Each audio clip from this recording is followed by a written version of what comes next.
Tip. Good afternoon. You're listening to A Little Column A, A Little Column B, hosted by William Nelson, co-hosted by Zach Bishop. How are you doing today, buddy? What's going on, Will? We are back, and we're back not a moment too soon. There has been an excellent job opportunity. Well, I want to throw it out. Ready? Hello? You ready? Hello? You ready? I'm ready. I can't hear you. Where'd you go? I've been here. I said, you said you ready? Oh, You ready okay. for You ready for this job opportunity for you? Job opportunity. Yeah, all right. What do you got for me? The Oscar Mayer Mobile is looking for a new hot dogger. It could be you. What does that mean? What do you get to do for this? Is this a desired job, or is this another punishment that you're trying to sneak in during March Madness here?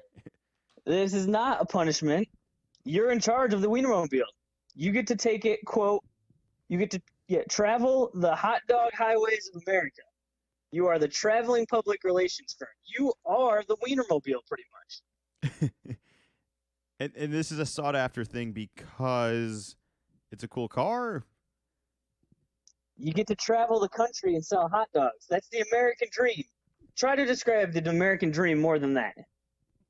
I think I'd rather sell something other than hot dogs, but I don't know, I kind of see the American pride within it. All right, you're traveling the country, hitting the free road, whatever goes, no real destination. Well, I mean, hot dogs are obviously the main item of choice, but it wasn't that long ago we were talking about they had the ice cream sandwich idea, so that could also be something you're trying to push on people. But this is a legitimate job posting. It's for 1 year. It's a little different, I feel like, than the other ones where it's less of a contest and it's actually a job posting. You go, you fill a resume out, you get a cover letter, all that. Sure, they'll interview you. But it's an opportunity. If you're looking to get out of your gig, here's a possibility. Oh, so many options, so many additional options right now. I don't know if I see this isn't a good time for me. I'm sure there'll be a point in my life where, yes, I would love to drive around in the Wienermobile, but I think I'm good with where I'm at right now. I just got back from my trip right now, and it was one of those vacations where I got back and I feel like I need a vacation.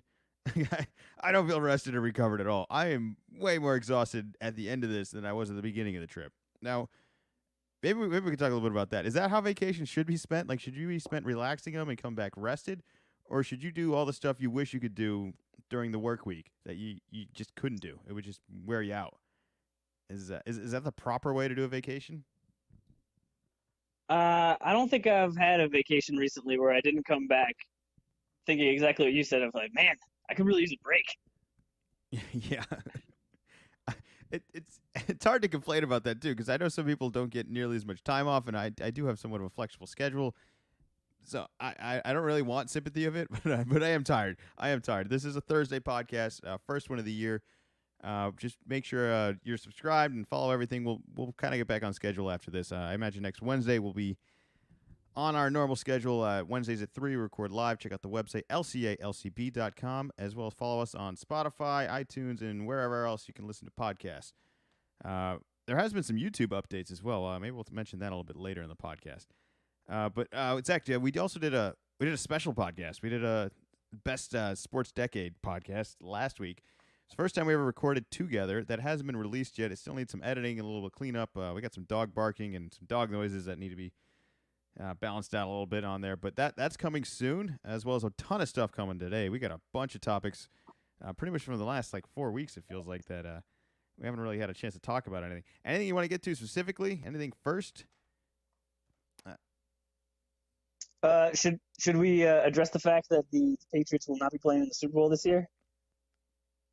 We could talk about it. Fine. You get it's not the most fun topic to talk about, but I feel like we've been very lucky to have multiple post Patriot winning the Super Bowl podcasts to recap, and I don't want anyone to think that we're just that's why we took 4 weeks off. This was just to dodge it. That's a great reason, though. I like that's what it was. We were boycotting all sports after our team that has been dominant for over a decade, almost 2 decades, has suddenly become very average looking and just looked like a bad team.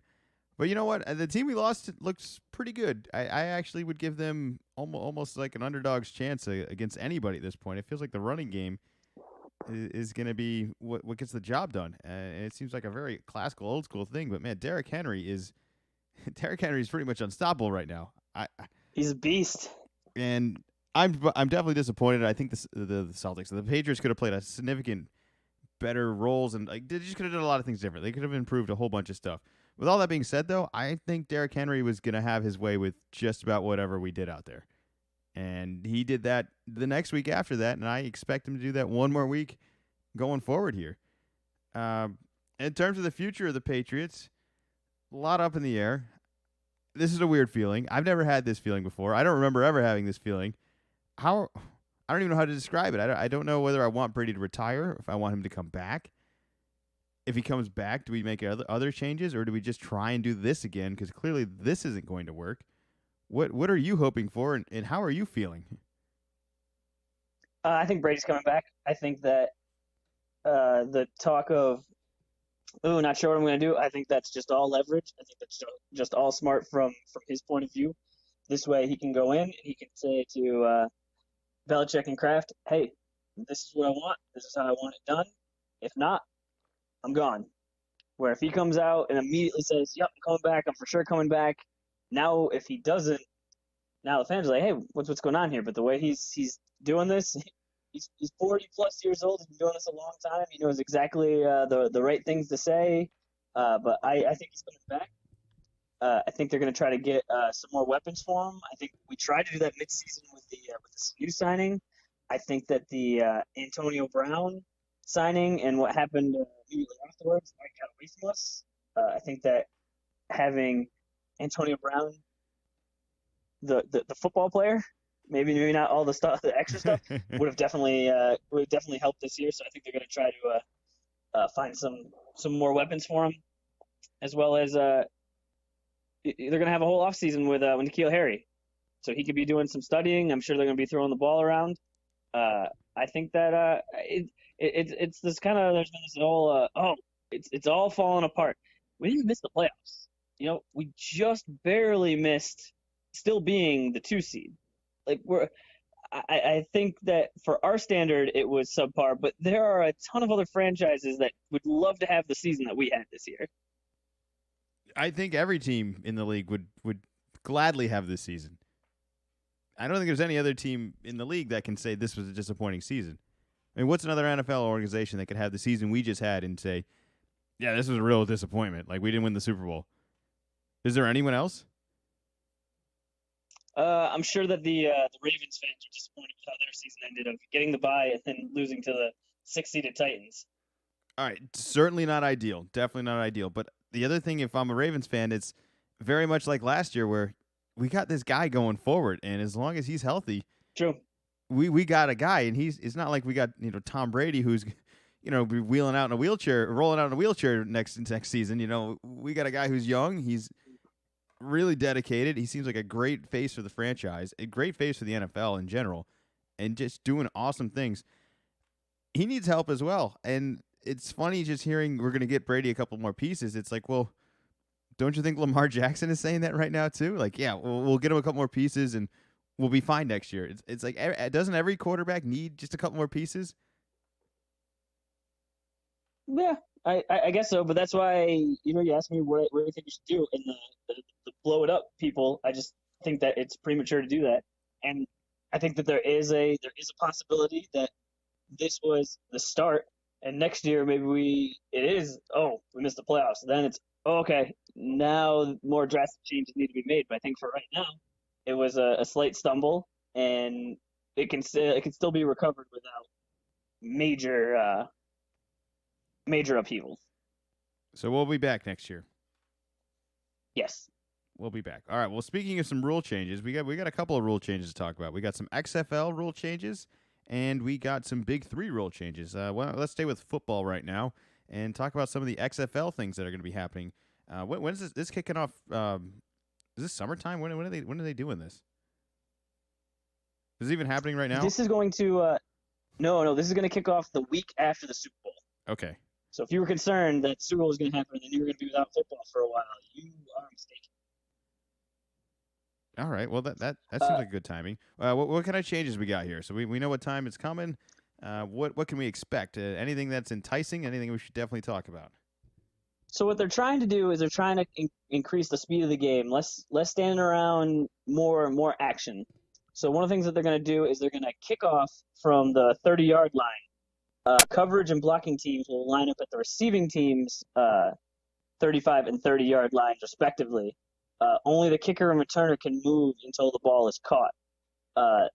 The idea is that it's going to increase the likelihood of a return. I think the return is exciting, so the more of that, that's good. Players can't leave the line of scrimmage on punts until after the kick. So you know how the gunners will take off immediately? They will have to stay until the ball is kicked, which is another one of trying to make it so there's going to be a return. If it goes into the end zone or out of bounds, they're going to move it up to the 35-yard line. So it really discourages you from not kicking it to the returner. So should be more kick returns, should be more punt returns. After a touchdown, no extra point. There will be 3 options: a 1-point play from the 2-yard line, a 2-point play from the 3-yard line, or a 3-point play from the 10-yard line. This sounds like a bunch of fun, both from all right, there's more football, there's less kicking, and from just kind of like a gambling kind of view of, okay, you score a touchdown in the first quarter, first drive. There's 8 minutes to go in the first quarter, very beginning of the game. You just go for the 1? You go for 2? Like, what do you do? And I'm sure that coaches will kind of start to get a reputation, and it's like, oh, well, we're playing this guy. Well, he goes for 3 every time, so we better go for 3 if we want to keep up. So that's fun. For overtime, shootout style overtime, each team will get 5 single play possessions from the 5-yard line. So that's how you get your points. And whoever's got the most points at the end of that wins. And then if it's still tied, it's just rotating possessions. It will continue until there's a winner. They're not really expecting too many overtimes with the 1, 2, 3, but still could happen. Here's a wacky one. These other ones I could see being implemented in the NFL. This is one of the ones this is going to be XFL specific. A rule that allows 2 forward passes on one play, provided the first one doesn't go past the line of scrimmage. The idea of this is, so right now, if I'm the quarterback, I pass it to you as the wide receiver, off to the right. If it's a forward pass, you can't run with it. If it's a backwards pass, it's a lateral, you'd still be able to throw it. The idea here is I could throw it to you, it's forward, you're still behind the line of scrimmage, you would still be able to throw it downfield or any number of things, and the idea is to encourage more trick plays, which I'm on board with. This is going to be chaos. What are you expecting final scores to end up being with all of this? And actually, before we even move on, is a touchdown still going to be worth 6 and then the extra points, or is that going to be altered as well? So we're starting with 6, nope. And then you got the 1, 2, 3 options. 6. Okay. All right. Yep. What do you think he's going to add up to then? I mean, what if you got a team on average scoring, 9 points a downfield or whatever? Like, what do we think? How's that going to alter the final score? We're adding. I think it's going to be higher scoring. Yeah, how much higher? Though? I think you're going to see games like in the 30s. Consistently in the 30s with a couple like 50s, 60s, I imagine, like the big ones, the big games. Oh, there'll definitely be some high scoring games. Because for like the next rule, only 1 foot in bounds. Okay. Similar to college, and the idea here is twofold. 1, it's easier to referee, so less replays need to be done, and 2, for safety. If you're catching the ball and you're trying to get 2 feet down, you pretty much always just end up landing hard on your body. If you only got to get 1 foot down, you're way more likely to be able to just like put the other foot down out of bounds, still counts as a catch, and then you land on your feet like more normally. Another more with the officials. There's going to be 9 officials. Hello? Oh, hold on. We lost Zach.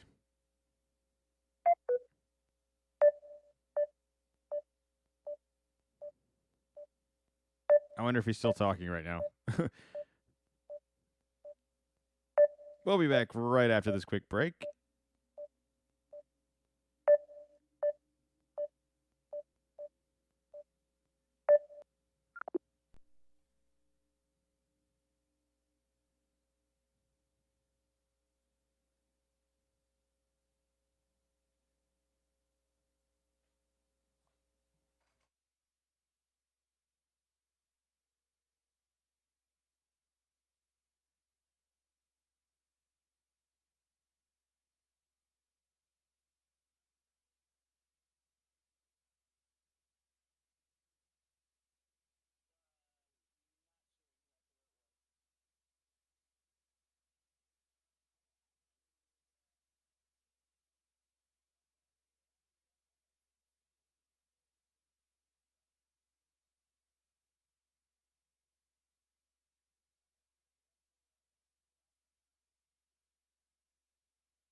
Yep. Another rule that is going to be implemented, and this one's got two positive effects, is only 1 foot in bounds, like in college. One, it's going to be easier to officiate, and two, for player safety. Trying to get both feet in bounds, you pretty much always land somewhere else. You land on your shoulder, you land on your front, on your back. Where if you only have to get 1 foot down, you land with the other foot out of bounds, counts as a catch, and you land on your feet. Way less damage, should help players last longer. Next two are official related. There's going to be one official whose sole job is just to spot the ball. So very quickly the ball will be spotted again. Oh, I like that. Gonna keep the game moving really quickly. There's going to be a video official who can intervene on significant non-reviewable plays when involving player safety or on any calls inside 5 minutes remaining in the fourth quarter. This just seems almost like the common sense rule, where it's almost like one of us, but unbiased, out in the audience watching on TV, that could just go, "Oh, hey, everybody saw that," and this guy can come in, and like I said, it's non-reviewable, so it'll just help teams from just getting screwed over by something goofy happening that nobody saw. I like that. It's like a beer god. It's a common sense guy. Yeah, I like that. Yeah, and then the last two. Hey. They're allowing offensive linemen to be up to 2 yards downfield when a pass is thrown, which doesn't seem like much, but the idea is that it's one less thing that people have to review. And 2 yards is not going to make a huge difference. Are they allowing charges? Are there any challenges? That? Are there any challenges? Are they allowing challenges? Everything seems to like speed up the game. I'm wondering, are they still going to have coaches challenges? I haven't seen any coaches. I don't know if they had. I wouldn't think they had those before. I haven't seen, because these are like rule, I guess not exactly rule changes. They're like rule implementations. But I haven't seen anything about that. So I don't know if it's assumed that they will be in, or since nothing's been said, it's assumed that they won't be. Huh. All right. What do we got? Last one? Yeah. And then the last one, to speed up the game, they're looking to make their games about 20 minutes shorter than an average NFL game. And so they're going to have a running clock that won't stop after incomplete passes or when players go out of bounds, except inside 2 minutes of each half. Only going to be a 10-minute halftime. Only two timeouts per team. No coin tosses. Home team always gets the choice, and in overtime, the visitor always gets the choice. Oh, interesting. All right, so we're giving the road team the overtime. All right, that I can see that really playing a role. I kind of like this a little bit more. It feels like home field advantage is already matters more, like right off the bat, like for that. And it's something where like the coin toss is definitely cool, but on the hey, let's just kind of speed this up, and I think it just helps going into the game for the home team, a home team advantage, knowing whether you're going to kick off or knowing whether you're going to receive right away. And also, if it's coming down, it's going to be close to overtime. Especially with these 1, 2, 3 extra points, you'll know, ooh, if we score to tie this up, we will not get the ball to start overtime. And you can kind of plan accordingly rather than, oh, we kind of got a 50-50 shot. Maybe play more conservatively. I like that it's going to encourage teams to be more aggressive. I think these are awesome rules. I really just am concerned about the level of talent. But with all that being said, you know how many bad quarterbacks I watched play this year in the NFL? Like, I don't see this being so far off. Like, I think this is going to be good. I think this is going to be the perfect amateur football that we're looking for. It's just football. It's almost football at its purest without kind of the bells and whistles. And I think it's just it'll be a nice way to wean off of football. Yeah, I'm just curious to see which one of these rule changes do you think actually has a chance of carrying over? Because the fans are going to have some sort of power over this at some point over the next couple of years if this becomes as successful as the XFL wants to be. What rules do you think will eventually get to the NFL, if any? I kind of like the 1, 2, and 3 thing. You know, it feels like the extra point is just a little stale right now, as well as it puts a lot of pressure on kickers. And I'm not saying that's not a relevant role, but I think the fans and pretty much everyone in general would appreciate if the best player on the team, which in most cases is the quarterback, would have the ball in really critical situations. And this seems like an opportunity for that to make more sense. Risk-reward kind of sense. Yeah, I would think it's going to be that one, but I think possibly the one before that would be the video official who can intervene and just prevent just the Twitter storm, the water cooler the next day. Oh, did you see this horrible play by the referee where it's just eye in the sky can go, hey, you guys totally missed it. I got it. Yeah, that it was for sure pass interference. It's a real blatant one. Yep, we're going with pass interference, and just can help out and smooth that over than rather it being some big mistake, or they make the call and then you do look. It's like, ooh, yeah, wish we could have reviewed that, but you can't. Good one would have been really helpful for the Patriots when N'Keal Harry scored on the Chiefs, and then the umpire referee called him out of bounds where he was clearly not out of bounds. That would have been a nice one to have fixed. Yeah, I mean, it would have been nice to draft a DK Metcalf instead, but that would have been nice too. I like that rule. I'm curious to see how this whole 1 foot in bounds plays out. Obviously, we have kind of college is still that, right? College is still the same 1 foot, right? Oh yeah. So we have the perfect example of that, but I think the NFL, man, this whole review of everything, what's a catch, what's that? I think it's so much easier if we just say much more in the leniency of everything's a catch. Let's just give it. It's much. All you gotta do is get 1 foot down. That's just so much easier to see. Of all right, he's got one. Did the other one come down before his knee touched out of bounds? It's just a lot. It's like, I don't know. Oh, got to review. Or just 1 foot. It just seems way simpler. All right, one last comment on all this, and that is the double forward pass, the 2 forward passes per play. Mm-hmm. I don't know how that's going to play out. I'm not even sure if I understand entirely what's cool and what's not cool with that rule, but I like trick plays. I think trick plays can be something that can be practiced and rehearsed and well executed, and it may not be football in its purest form quite like every other thing, but man, is it fun to watch. I mean, I don't think any fan would ever say like, yeah, we want less trick plays out there. I think every time they happen, we're immediately excited as saying like, oh man, this is kind of like backyard football happening in a professional game. Like this shouldn't happen. This is a risky play, but if it becomes more of a norm, I think that's a big draw from a fan base. Lots of changes to be coming. I hope this works. I hope this makes it. I like the seasonality of it. I think that timing should really help it. And as well as all these rule changes, these are kind of like if you have a problem with the NFL, chances are one of these problems addresses it. Like a lot of people don't like how slow it is, so many breaks, what's a catch, what's not a catch.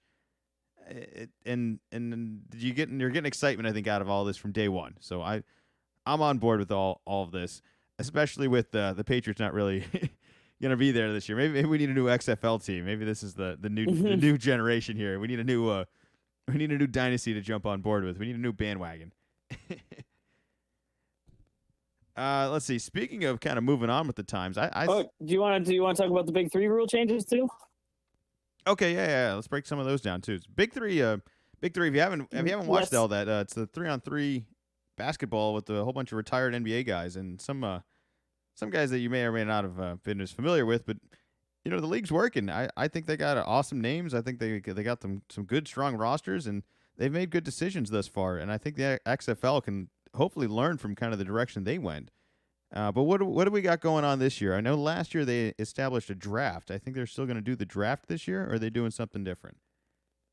I would imagine they're still doing the draft. That nothing in the rule changes about that. Nice. All right. So what kind of changes do we got? Well, they're still doing. They'll still be doing a tryout. Okay, that's cool. So I would assume that they could still going to have to be drafting them.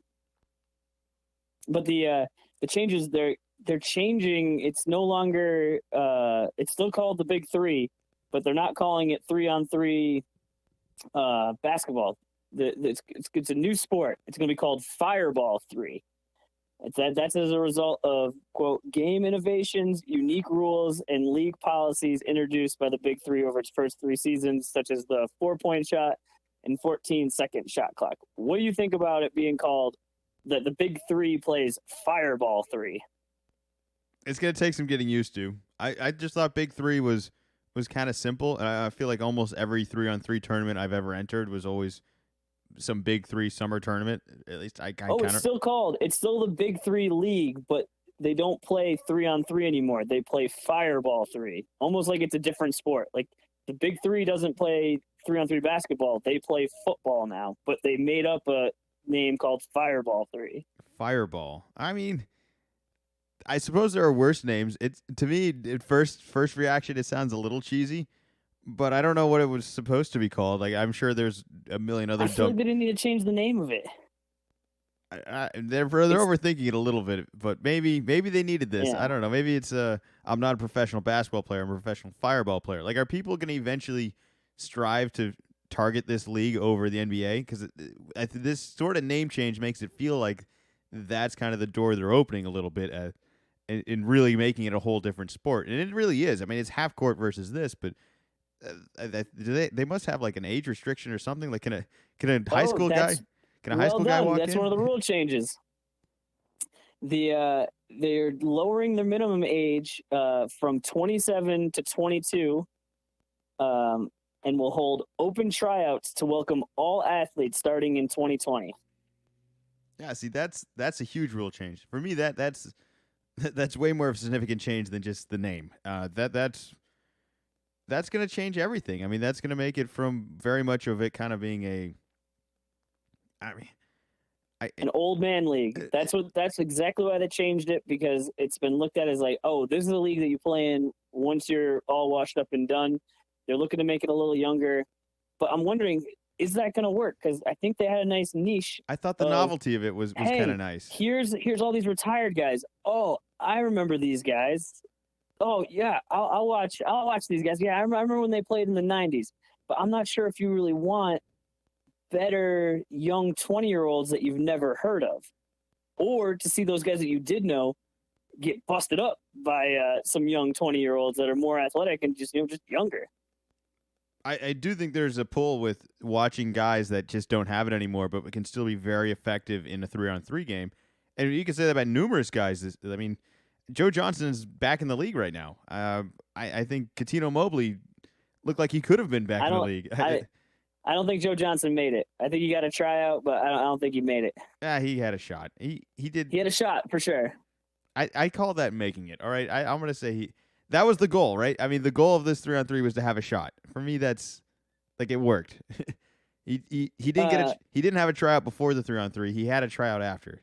That sounds like a success. Very much true. So there's a good chance he'll be back. They're going to play with a all red ball that's going to be called the Fireball. So going in with their Fireball 3. Really doubling down on that. We're really going to embrace this, huh? They're really forcing that. The only thing I can think of with having the red ball that'll be helpful is if you turn on a game and you see, oh, there's basketball. If you don't really know basketball, you don't know, is this the NBA? Is this college? Is this high school? I mean, after watching for a little while, you might be able to tell just general age, but not necessarily. If you don't know basketball. With this, if you turn on the game and you see, wow, that is a bright red. Are they playing with a kickball? You'll know immediately when you turn it on. I mean, on top of the 3 on, you'll just know. And then the last rule is, and this is the one that's kind of out there. Once per half, a team can challenge a foul call with the bring the fire rule. Really hammering that fire, which will result in a game of 1-on-1 with the victor winning the call. Oh, I like that rule. King court. Yeah, let's do that. I don't love it being called bring the fire, but I do like that there's a challenge, and the way that it's not, let's go to the replay and we'll watch a replay for 6 minutes. No, 1-on-1, 30 seconds probably. Boom. Oh, okay. It's just like usually in pickup, it's just, you just take a shot, but it's like, all right, we can argue about this all day. Just shoot it. Where this is like, we could argue about this forever. We could see exactly who it, if you were fouled or not. No, boom. We're playing 1-on-1, and it's only once a half, so it doesn't get out of control. But the more basketball, the better. I like it. I think that's, again, something I think we want to see and we'll have the opportunity to see now. Like, if you could see that in the NBA right now, if you just saw two of the best guys just play 1-on-1 for one play, doesn't even do the whole time. I don't think a whole game would be as entertaining, but for one play, I think that's kind of like must-watch TV to a certain degree. I wonder if you're going to get certain ringer guys like that are like exclusive like that. Like, is Gilbert Arenas just going to be a 1-on-1 sub? Like, is he, or ISO Joe? I don't think so. With it being 3-on-3, a lot of it is 1-on-1. So I would think you wouldn't need a specialist just for that. But I think that it is going to be helpful if you have someone just throughout the game where this is definitely gonna happen. I wonder if they'll have an award for that, kind of like Sixth Man of the Year. Yeah, I don't think you'd be able to bring a specialist in because I'm pretty sure it would be you. I drive in for a layup, you foul me. It's between those guys. It doesn't get called. I say, hey, bring the fire, and then we go 1-on-1. Oh, I can't wait I don't think you'd be able to sub me in, or you wouldn't be able to sub me out or sub you out. It's like whoever the two people involved would have to just deal with it. Are we like guaranteed sound effects for all of these fire comments and name kind of inputs it's right now? It's gonna be the NBA Jam, right? Yeah, is it gonna be? He's eating up. He's on fire. I'm really imagining that. Bring the fire. I think that would make it better. I'm all for it. I think these are good changes. This league has been trending in the right direction, if you ask me. We've been talking about it for a while. I think it's slowly growing and growing more and more. I don't think it's going to stop either. It feels like a league that kind of feels established at this point. This will be its fourth year, and for sure, if you would ask me when the initial news of it came out, where it's like Ice Cube came up with this 3-on-3 professional league, but they play on Thursdays, but then it's not televised till Sunday. Like what? Mm-hmm. This is never gonna last. But no, I agree that they're innovating. They're doing what needs to be done to make it more interesting, and it seems like it's holding together. I think I guess my favorite part about this is truly an integration of multiple generations. I mean, they're really capitalizing off an older generation of basketball, but kind of a newer attempt at what a new basketball league would look like. Like from a modern generation, I'll say. It's a good merge. It feels like there's an attraction and kind of an audience from a lot of different angles right now. So shout out to Ice Cube. I'm excited for this thing. Again, this is going to be in the summer where there's not a whole lot going on. And I think that's another really good seasonal window right there where they can really capital off of, hey, I know basketball's over. I know football's over, but you know what's going to hold us over? We might have some crazy XFL stuff and some crazy Big 3 stuff. And then, Olympics and World Cup every so often. And, suddenly our summers are really stuck inside watching more sports. They got us. Well, speaking of some... they're freeing us from baseball. I mean, I don't want to say it directly. Do you want to do it? Should we talk a little bit about it? Should we do a little Astros cheating scandal right now? We're not really a baseball podcast, but... I think we should. I think this has surpassed it just being somebody did something wrong, somebody cheated. It's become much more of a league-wide spread of just the amount of drama that's coming off of one success team and the amount of decisions that were made off a team that won a World Series and is now just causing problems across the league. I mean, we got 3 managers just got fired right now. Three managers and a general manager so far. And I don't even think it stops right there. And this also feels like something that this should happen every so often. I think that the league needs something like this. Maybe not baseball, but I think you should be aware that this could happen, and you got to make an example out of them. And this is the example that's being made, and it's just so it's such a weird story. If you haven't heard of the scandal rocking the MLB in the offseason, it was that during the 2017 run that we know of so far, the Houston Astros were filming the opposing team's catcher with a camera, and they were relaying that to a monitor. I am not sure if it was in the dugout or just inside the dugout where guys can hang out. And then that was being relayed to the into the dugout. And so once they figured out what the signs were, anytime there was a breaking ball, they banged on the trash cans. So whoever was up to bat would be tipped off and have at least some sort of idea of what pitch was coming. There's there's definitely this is not allowed, but there are definitely even some unwritten rules about stealing signs in general. Going and using technical equipment is for sure out of bounds, but even just regular stealing signs is kind of frowned upon. But yeah, like you said, three managers, the general manager and the manager of the Astros were suspended for a year. Do you think that's enough? My initial reaction was no. No, I think you want to discourage cheating so much that I don't know if you should be allowed to do this anymore. I mean, shouldn't that be the risk of cheating? This isn't like minor cheating, and it's not like it didn't work either. I mean, I'm sure they won the World Series for a variety of. They won a World Series, and the Red Sox won a World Series, and those are the two managers that have, or two of the managers that have been fired. Well, I mean, fortunately, the Sox have won other World Series. I mean, I guess Houston's been competitive as well, but I think you have to go all in on this. I think this is a bad look. This is a bad controversy. I don't think you want conspiracies. I don't think you want fans thinking, because we were completely clueless. I don't think anyone even had an idea that this. I think we all knew there was potential of this going on, but now that we've actually revealed it, it's like, well, who else is doing this? You know, is this suddenly turning into college recruiting right now, where maybe there's an expectation that everyone's kind of cheating a little bit? My favorite part of it is people digging up Twitter highlights of the Astros with the caption something like Jose Altuve is a cheat code. Look at this home run. And it's just I've seen a handful of those, and I just think those are funny. I'm like, look at you guys already knew. You're putting it right in plain sight. Let me ask you this: do you think this is the right way to go about it? Of guys that have moved on being punished and essentially losing all their jobs? I mean, it seems justified, but I look at like almost like a Reggie Bush kind of situation where it's like that's so old news at this point. It didn't really affect. It's not that old. It's not that old, but it's not that new either. It was only 2 seasons ago.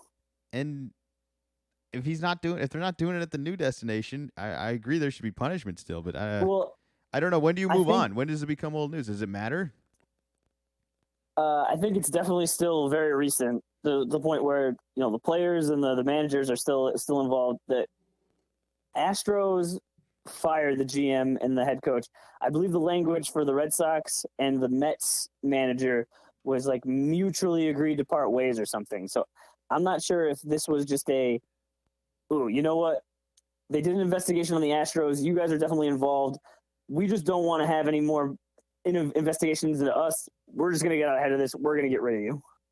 Well, do you think if we found this out 5-10 years later, it would be that much of a difference? Do you think it'd be the same thing? I just think if it was 10 years rather than 2 years, I think it's less just because it's that long ago. What managers are still even around? It's just it's harder to kind of connect it together. Where now it's like, hey, 2 seasons ago, it's not that long ago. All right. Well, do you think it was that elaborate of a steal, like of a cheat? Like it doesn't seem impossible for almost every team to do something similar to this, does it not? I mean, what if you just had a hired fan in somewhere, and they were texting so and so, and I just think that there's Well, it has to be pretty quick, because I mean, think about a baseball game. Pitcher looks in, he gets the sign, he goes into the windup pretty quickly afterwards. So I'm going to say the whole thing maybe 10 seconds, probably less. So it's got to be very quickly to relay it, and you got a camera, looking in, and then having that camera. It's hey man, these new telephoto lenses I on these cell phones now, man. You can zoom in now. There's digital zoom. That new iPhone has amazing digital zoom. Like you could just live stream this on Facebook, like straight at the catcher from wherever. And what if someone else in the in the locker room or anywhere, or one of the coaches or somewhere is just watching that? I don't know what they're gonna do to fix this. I don't know how how you make this go away. My thought is this is for sure illegal. Pretty much means that the Yankees should have won the 2017 World Series. So if we could just mark that down, real quick. But from the other side of this, of if people are able to steal your signs, you got to get better signs, right? I think you have to come with a more elaborate language. There's already a challenge, I think, with you're not really communicating too much. I mean, you can only talk so much with your hands and so quickly so much anyways. I just think you need to kind of make up your own little sign language to the next level. Like, I think you need to change up. Don't you think you'd be able to come up with something better? Even if it was, there's definitely like the traditional, and I didn't play baseball at a high enough level to really know exactly, how the signs work of, you got so many fingers down, you're tapping, the inside or outside of your thigh.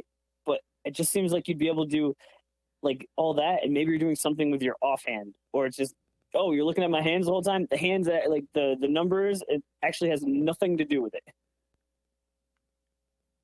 I don't know. Maybe we just put headsets on the catcher and pitcher and have the manager do all the calls from there. Interesting, like football. So we don't let any signs anymore. They're all going to that. I mean, I'm sure someone could hack into the audio, but I'm just thinking, how do we get these two people need to be on the same page?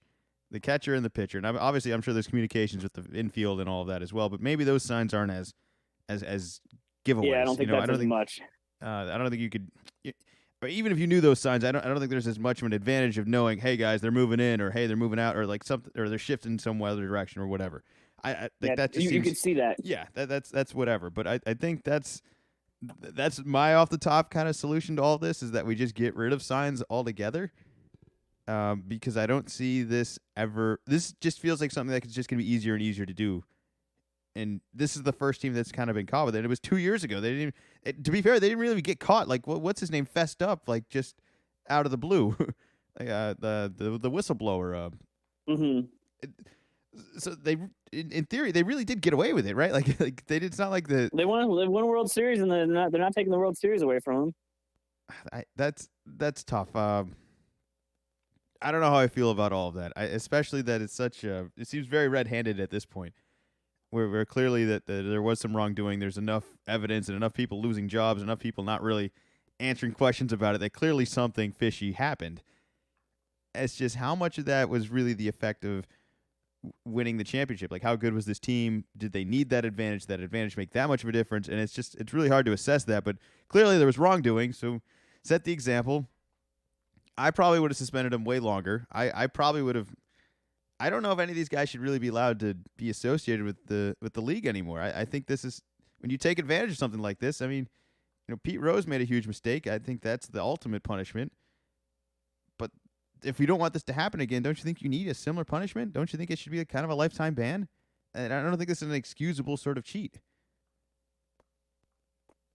I've been hearing that being kind of thrown about, and it'll be interesting to see as this goes along, and more people come out. If it's almost like a Roger Goodell of it's 4 games. Oh, people don't like, actually. It's more, it's not 1 year. It's gonna be 10 years or something like that. No, it's a weird time. It's a weird time we're in it. But I'll trademark that headset idea. All right, that's gonna be known as the Will. Yeah, the Will rule. You should take that. Yeah, that's gonna be that's column A right there. Column A idea. Let's see. Speaking of Column A, I want to remind everyone to go check out the website. We got some merch on there. Pick up your little Column A, little Column B sweatshirts, as well as our T-shirts. Very comfy. Lots of sizes available. Kids, women's, and adults for the T-shirts, and then kind of unisex for the sweatshirts. But get those up. Pick those up on the website, and make sure you follow Zach on his Twitter and his Instagram. I want to make sure we plug that as well. His Twitter is Wicked Z-Man 24. and he's doing a new thing right now on his Instagram, which is kind of fun to follow. That'll be fun as it goes along, especially just starting off right now. So why don't you tell people a little bit about that? Yeah, so I started this at the beginning of this year. I have an adventure I'm looking to take with the goal to see every Division I college basketball team play. I went to a game last week, and so those were the first two, and then went to a game last night and happened to see the same team play. They actually have two different home arenas, so I'm up to three teams, and the Instagram handle is Coast to Coast CBB, Coast to Coast college basketball. And so I just kind of take some pictures of the different arenas that I'm in. Last week I was at a West Bank. I think it's West Bank in Bridgeport, which is like an average size arena, 9,000 people. They play hockey there as well. And then last night was at Alumni Hall on Fairfield's campus, which only holds maybe 2,000, 2,500 people. So a much more intimate setting, and that was definitely interesting. But I like watching basketball. Definitely like watching live basketball. So this is a good way to kind of track it. And so yeah, definitely check it out if you like college basketball. Yeah, give it a shot. If you want to know what every stadium every stadium looks like, I think that's also a good solution here, as well as you want to see what else is out there, what kind of colors, what kind of court designs. I think it'll be cool. I think it'll be fun to see how everything compares, as well as you're gonna be in a whole bunch of different wild crowds. Like some of these are gonna be very slow, not too much going on, and then some of them are just gonna surprise you. You're gonna get caught at some really awesome games that you would have never saw otherwise. You're gonna be seeing them in person, so I think that's a fun thing to follow, to keep up with. So one more time, it's what is it? Coast to Coast CBB. Coast to Coast CBB. So follow it on there. We also do a little game show here. We haven't done this at all, so let's do first. Zach sets the record straight. Are you all set, ready, and go for that? I am ready to go. Are you ready to go? First of 2020? I'm ready to start off a good year with this. So if you haven't listened before, make sure you listen up for the rules here. Zach's about to read off 3 Guinness World Records. 2 of them are false. 1 of them is true. Name of the game is to figure out which one is true. So without further ado, read the first Guinness World Record. The goal is to say which one's false. Ah, God. I'm struggling. I don't even know what time it is. I don't know what time zone it is. I'm still on a plane, basically. All right. There's way too many snakes on this plane. It's supposed to be Zach sets the record straight, not Zach makes up multiple lies. Zach gets to talk for a little bit here while I take a break, and then I make a couple of decisions, and hopefully people enjoy listening to it after. So all right, there's 3. 2 of them are true. 1 of them is false. Name the game to figure out which one is false. There we go. Now you're on ready to form real quick. I like it. All right, the first one. Seasoned vet. All right. Man's collection of 2.7 million baseball cards earns the record. 2.7. All right. That seems a little low, but maybe not. I don't know. That's a lot of million cards. Seems like a ton. All right, next one. What do we got? Second one. A Mexican city claimed a world record when bakeries teamed up to cook a festive pastry measuring 5,874 feet long. And it's a dessert? Pastry. It's like a dessert for breakfast. Yeah. No, I got it. I'm just trying to think of how they would make that. I mean, it's kind of a big oven. All right, next one. I'm suspect. Next one. Last one. High school team builds world's tallest toilet paper pyramid, which measures 16 feet 3 inches tall. Of toilet paper. All right, so toilet paper pyramid. That seems kind of short, but don't know, how tall is a roll of toilet paper to begin with? What, like 3 inches? So what, 16? I cannot help you. 16 feet? All right, maybe that Now is look at you starting to do the math. maybe that is a lot. All right. All right, you know what? That one actually seems a lot more true now. You know what? I'm going to go with the baseball collection. Baseball collection is not true. I actually don't think it was that many. I think it was a lot less. 2.7 million seems like an absurd amount of cards. I don't even know where you would keep that. I mean, that would be if you had them on display, that would be like a whole museum on its own. Wrong. Oh, boo. He started collecting cards when he was 10. He had Asperger's syndrome and a learning disorder, and so it was difficult to find hobbies, but this one he really liked. Baseball in their house is a big deal. It taught him how to read. A lot of just warm stories there. All right, so it's not the baseball card one. Is it the pastry one? Is the pastry one false? And the Pastry one is false. pastry one is false. All right, so was it longer or shorter? What was it, like 5,000 something? You tell me. I'm going to say shorter. Wrong. God damn. You know, trying to start off the good year, the new year good, but it's just not going to go. Anyways. The true length was 9,874 feet. What? It was like that. It was almost double. You cut that in half. Yep. You know, that was not how I wanted to start off the new year. I feel I got everything wrong. I didn't even get the end right. Not even close. Just like 2019. Well, that Zach sets the record straight, where Will makes a fool of himself for a couple of minutes while he explains the rules, and then an even bigger fool of himself when he actually plays the game. Someday we do that. You're gonna figure it out. We do that every Wednesday. Sometimes I do better. Sometimes Zach just destroys me like that. Not often. It's not a frequent winner for me. Speaking of winner, I saw this. This caught my eye. We talked a little bit about Instagram with your new Instagram there. I think we have to talk about this Instagram model that raises over $1 million for the Australian fire relief. Is it over $1 million now? I think it's over $1 million now. I'm pretty confident it's over $1 million now. Now, I don't know if this should be legal or encouraged, or if this is just going to be a one-off story. I don't know if we want everyone in the world to be doing this, but if people are going to do this, I suppose there's no better cause than this, right? So what Will's talking about is Instagram model Kaylin Ward, calls herself the Naked Philanthropist. Saw all these fires happening in Australia. Said, this is really bad. I want to do something about it. What can I do? And a little entrepreneurial said, this is what I'll do. So she said, anyone who donates $10 or more to the Australian bushfire crisis, I will send you a nude picture of myself. And I saw $700,000, and you're seeing over $1 million. I'm pretty sure she hit over $1 million. I think that's the last number I saw. I didn't donate any. Did you?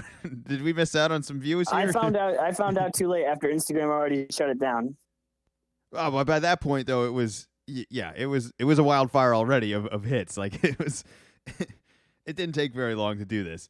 I don't know if Instagram should necessarily be the outlet for this, but or maybe it should be. Maybe there's more people following already, and I don't know. Maybe there should be a more adult situation for this. But then it gets a little bit more weird, and I don't know if you. I don't think I want money exchanges for stuff like that unless it's really good for a really, really good cause. Like I think this is one of the few cases where I have no problem with it at all. But I don't think we want this to be encouraged to people. Like, if you were in this, if you were in this situation, would you do that? If you could raise $1 million for Australia fire relief, would you send? I think I might have to go the reverse route. I think I have to be more like a supervillain and say, if you don't send me money, I will send you a naked picture of myself. I think that'd be more than I think. I don't think there's any who's hurt, who's the loser in this situation. She's an Instagram model. She's working out all the time. She's proud of her body. Guys want to see her without her clothes on, and the money goes to help a crisis that's happening. That's a really big deal. I guess maybe I'm overanalyzing it. I suppose the one thing I'm really overanalyzing is that there's not like there's a whole lot of clothes being worn on these pictures already, like in standard Instagram model level. It's like not a whole lot's being revealed, all right? It's I already think part of revealing it a is whole lot. it's personalized. It's not. Well, I mean, I guess it's not for sure, but the idea is saying, hey, if you send the money, I will like, I'll send you like this is one for you. I guess there's a part of me that thinks that maybe I don't want 7 or 1 million people, or not 1,000,000, 100,000 people or whatever with a nude picture of me, or really of anybody. I don't know. I don't know if that's something I don't think should be as common knowledge, but case by case situation. That she doesn't seem very bothered with it. I don't know how that plays out long term over time. We all have young regrets, I suppose, that we live on with. It don't really affect our life long term, but it's a case by case situation. What would you do that you would regret raising over $1 million for a natural disaster? Well, if I caused the disaster, I suppose I'd regret that. We have talked about that with certain fires. Yeah, didn't we talk about the kid that accidentally started the fire? Yeah, he ended up owing an absurd bill or something that was just there was no way he was Yeah. ever going to pay that. It was kind of stupid of them to even ask. Yeah. I don't know. All right, so I think it's you're a all good way about to- it then. You're it's a good way good. to You're raise in. money. If that's what raises money, awesome. You know what? I guess if there's that much of an audience for people willing to pay for it, maybe People are already paying for it. You're right. You're right. This just she decided, hey, I'm gonna be a little more market it a little bit better, and especially with Australia being very much in the news right now, just it took off. Is this going to turn into the other guy that donated the Natty Light sign or whatever at the college game day? Remember that was a feel good story until like 2 weeks later it went down this awful wormhole of back and forth of like people just throwing one person under the bus and another one responding, throwing them under the bus, and it just constantly turning into what was once a really nice story not being so great anymore. Like I'm worried that this story is going to hit that. I think the term for that is I think it's milkshake duck, and just Google that and find out the story on that. But that's exactly what you're talking about. Of you find someone, oh, they did this awesome thing, and then someone goes and looks through the tweets and says, oh, he raised all this money for this charity, but did you know that he tweeted some lyrics 3 years ago with the N-word in it, so we have to cancel him. He's a terrible person. So this is this news about Kaylen Ward is over a week old now. I haven't heard any backlash to it at this point, so maybe she's okay. I don't know. I don't know if she's still raising money. I know Instagram shut her down because they don't do nudity. So I don't know if she's moved somewhere else, or if it's kind of like hit its peak and moved on, or kind of where the story is now. I have a conspiracy that Instagram was well aware about it and just let it only last a week. I would go almost that road where they were like, we don't want to encourage this. This is not what our site's about, but it's kind of working right now. And why should we be the ones to get in the way? But we'll get in the way eventually. We're just not gonna, I don't know. I would. And I think it almost helps too that they did shut it down, because then you do have to be the bad guys, and it does not look great. But I think that only gets more publicity. Yes. Where it's like, oh, like they deleted her account. Oh, well, who is this? Oh, let me go. Oh, we can donate over here. Oh, okay.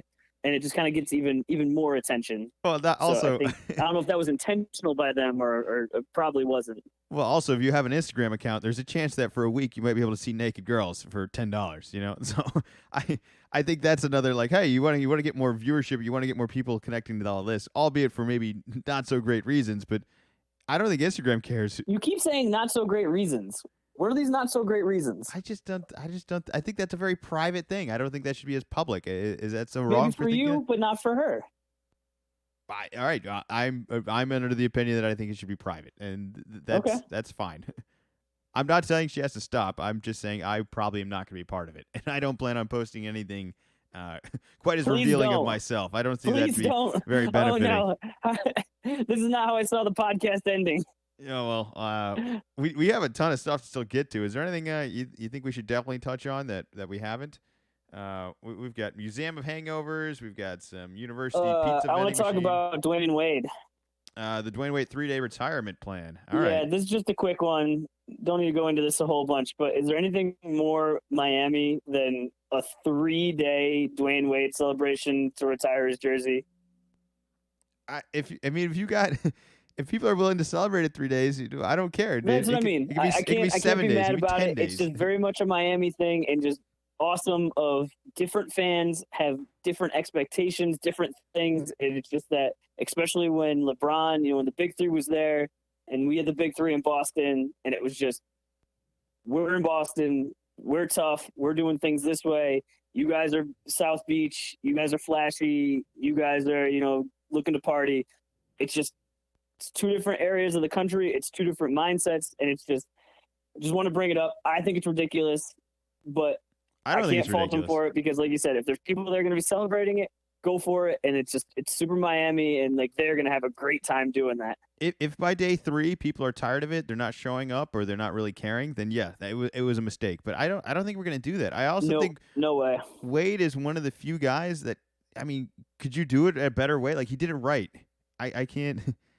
He's got a clean reputation. I think he was always a pretty profound NBA player. I think he's just got a good look. I think that the more the NBA keeps this guy around, the more stuff Miami can associate with him, the better for everybody. I know you're a little bitter about him, and I'm not a super Rondo fan with him either. I know that one play is probably an asterisk on his good career, but I think for the most part, man, you got guys making mistakes every single day. This guy didn't make a whole lot, and he's not playing anymore, but I don't think that's any reason to let him fade off into darkness. Like, if he wants to be back in the spotlight in Miami, I see he's not taking it away from anybody. He's just adding to it.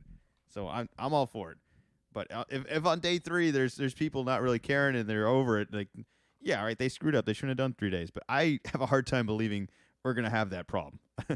I think in 10 years we're gonna have an anniversary of this one. Like, I just think this is how it's gonna be from here on. Real quick NBA trivia for you. He's going to be the 5th Heat player to have his jersey retired. Like I said, real quick, can you name the other 4? I'm assuming Alonzo Mourning. Yep. Ooh, I'm assuming Shaq. Ding, yep. One older, one's more recent. I think they did Bosch already, right? Yep. One more. This one's tougher. Is it like Udonis Haslem?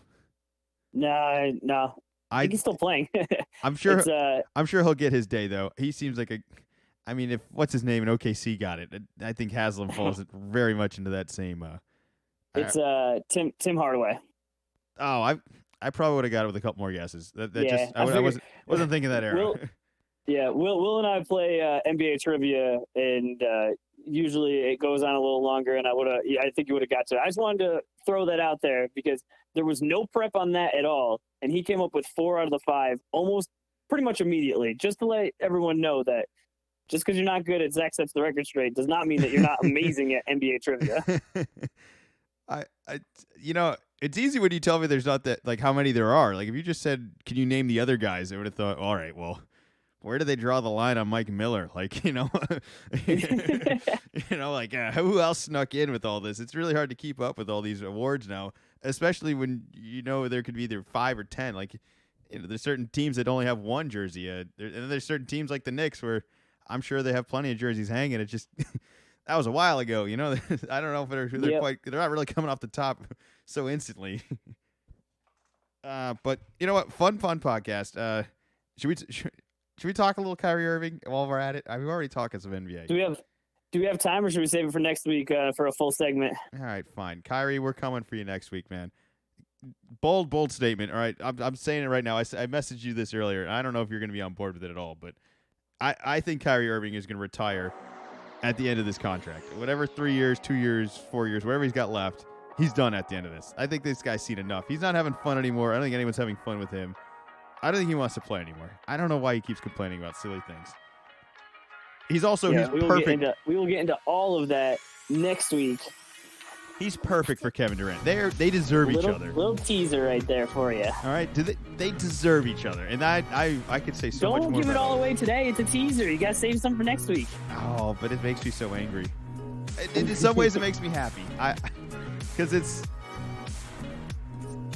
a very bitter Boston fan here that was just like the guy really he's gotten everything he's ever wanted. I don't understand how he can still be unhappy.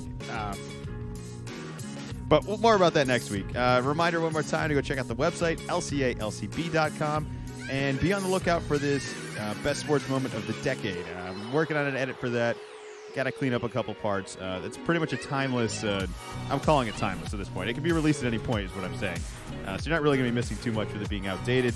Hoping to have it out by Sunday if I can get my act together on the editing. And make sure you follow Zach on his Twitter and his Instagram. Shout those out one more time. Wicked Z-Man 24 and Coast to Coast CBB. And check out soldbywill.com for all your San Diego real estate needs. And that's pretty much it. I mean, we're going to be back in our normal schedule. You're going to get that bonus one hopefully on Sunday, and then our normal scheduled programming on Wednesday, 3 o'clock Pacific time, the important time. We'll be back. Anything else to add? Just one quick thing to add. We've been gone for a while, and in the past couple weeks, had some people reach out to me asking, "Hey, where's the pod? What's going on?" And it was just really nice to have those people reach out to me, and especially in the past couple of days, of saying, "Nope, we got a special, that we already recorded in the works, and Thursday we're definitely doing one." And the response back of like, "Oh, okay, cool. Just want to make sure that the pod was still going on and everything." It was just it was some cool attention to get. Yeah, while we're dishing out some thank yous, thank you for everyone that helped me out in this past trip for housing and drinks and food and company, and it was really fun to see everyone. Really worked out. Had a great visit. I'm completely exhausted and struggled through this podcast today, but totally worth it. Can't wait to do it again. Really had a great time. Thanks to Mood, my parents, my sister, Derek, Zach, Hannah, Max. Max. Really had a great time, and can't wait to do it again. I'm truly grateful for everyone I know and am family with back home. So thanks guys. We'll be back next Wednesday.